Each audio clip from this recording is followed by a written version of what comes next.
Welcome back to the JW Fashion TV show. First, I'd like to officially welcome you to the JW Fashion TV show, where we aim to connect Africa and the world through fashion and design. The JW Show is the only annual fashion show in Kenya designed to support, mold, mentor, and promote emerging Kenyan fashion designers. First of all, we have to embrace our own culture. Like you can see, I'm wearing a completely different fabric, but I decided to blend it a little bit with our African Ankara. It doesn't have to be Ankara, but how we cut it. Since 2013, the JW Show has successfully fostered economic growth, reduced unemployment rates through nurturing entrepreneurship, and strengthened Kenya's influence in the global fashion industry.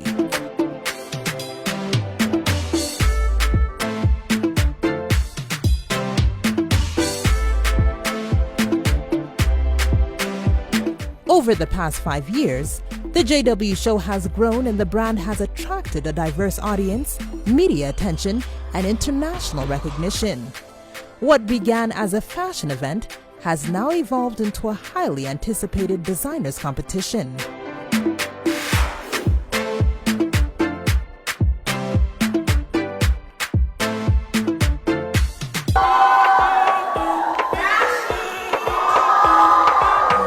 You couldn't have guessed these were upcoming designers based on the work that they displayed on stage. The colors, the beautiful finishes and accessories, and the overall African feel was amazing to watch.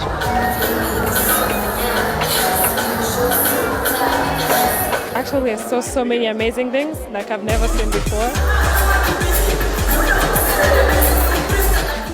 Fashion entrepreneurs, models, photographers, makeup artists, choreographers, stylists, bloggers, magazine writers and editors, fashion magazine brands, cosmetic brands, and designers have come together in a collective effort to have their works highlighted and celebrated.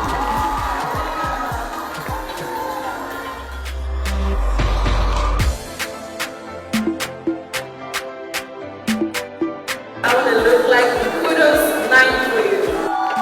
We have so much to give out as African, not only the vitengas.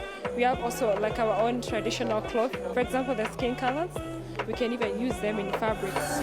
At the JW Fashion Show, we strive for self-employment, economic growth, sustainability, and independent business ventures.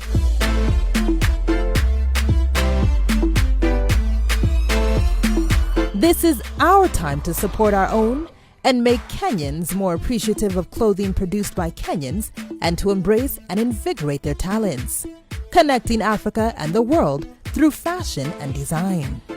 Hashtag Made in Kenya by Kenyans. Made in Kenya by Kenyans. I'm here to support. And the JW Show comes to an end. But obviously what does not come to an end is the showcasing of designs. Did you guys see the African designs? Did you see how the models were strutting on the runway? We could try to do a little strutting right here. Problem is, I have 2 left feet, so I'll leave that to the professional models. I've had so much fun, and I hope you did too.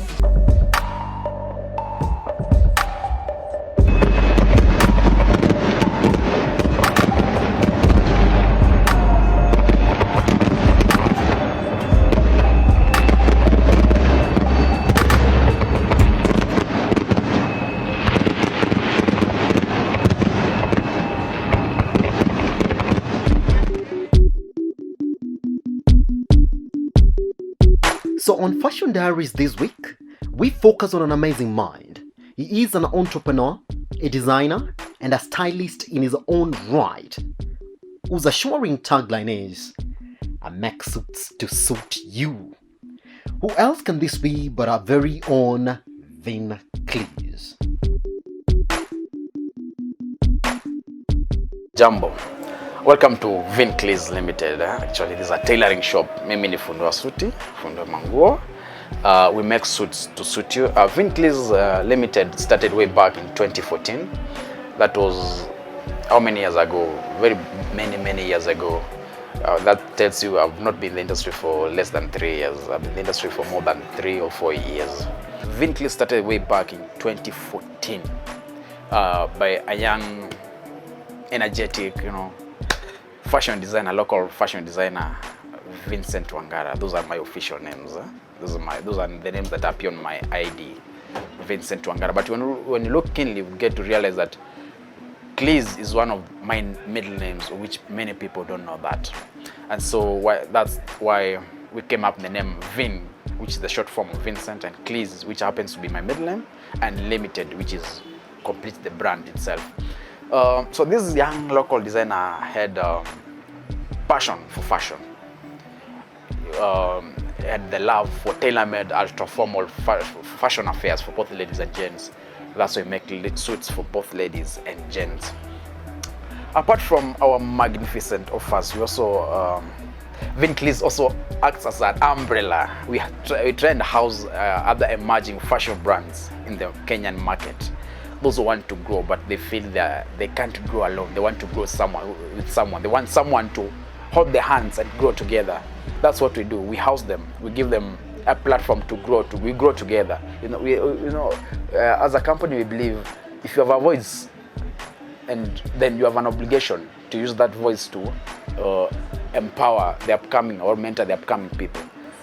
Yeah, you see, like I said before, when you start in something, you have to face very big challenges. Big challenge is also the finance, pesa.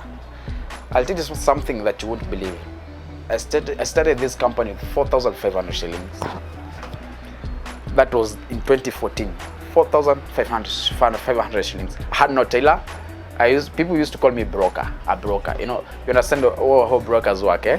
You go to a client, maybe you meet a client uptown, you take the client's measurements, then you take to a certain tailor that you don't know and tell the tailor, I want a suit made for me. These are my measurements. Then when that day comes for the client to pick the suit, it happens the client won't come to pick the suit from the shop.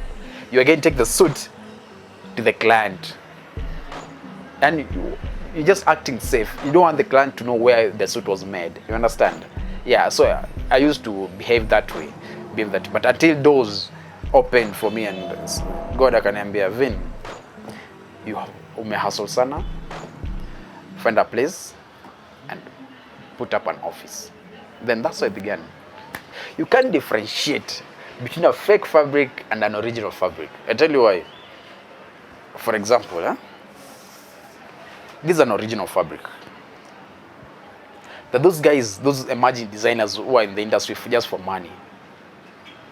Some of us are here because of money, and others we are here because of we are making a living. We pay our bills out of this. So if we can't, at least it's a cause. You understand? Then again, a fake fabric, you realize, ukishona saizo looks so original. But after weeks, once you take it to the laundry, you find out that it starts wearing out in a parara. Ama ukichukua kitu ukiekele hapa, there's some stains in bakingi kwa hiyo nguo. So stains, but zimejichuna kwa nguo. Now that's a fake fabric. An original fabric will always stay original, remain original, no matter what happens. No matter how many times you wash it, no matter how many times you take it to the laundry. And that's why we advise our client before some of them, the challenge also we face is always when a client comes and tells us, Vin, I want this kind of fabric, this kind of a suit. The client comes up with a pick. Now it's up to us now to explain to the client what color goes well with that suit, what color goes well with the skin tone of the client. Again, you realize I'm a local designer, but my fabrics are not local. My fabrics are imported. I get them from Bangkok. That's the only place in the world where you get original fabrics. Like I said, we don't joke with our job. Okay, I'm looking for money. I'm in business. I'm looking for money, yes. But again, you see, I have to maintain my client. I have to make my client come back for another suit. There's no need of me making a suit to a client who will go forever. No, I have to make a suit that's worth that cash that client ametoa, so that next time as I rudi tena ambie, Vin, I like your product, I like your services, your product was worth my cash. I want another one. Those are now real original fabrics from Bangkok. Get a fabric from China, get a fabric from Dubai. Those are okay. Like 80% of them are not original. They're not 100% wool.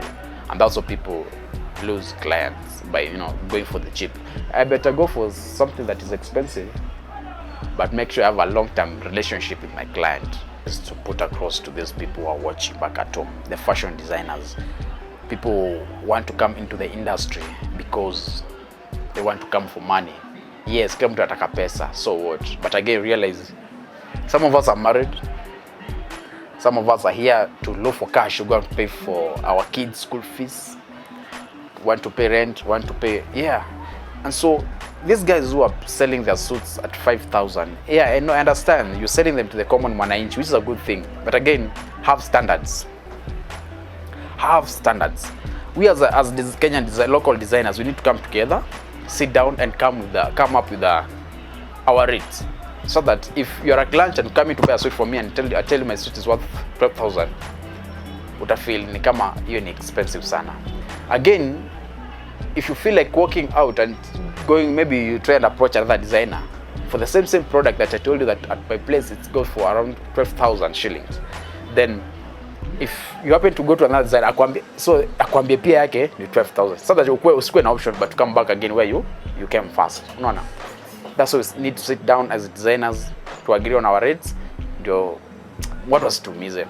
But again, and if we'll sit down, yes, but again you realize even after sitting down to agree sisi wote tumekubaliana, there's still those guys who still walk outside there and sell their suit worth at 5,000 shillings.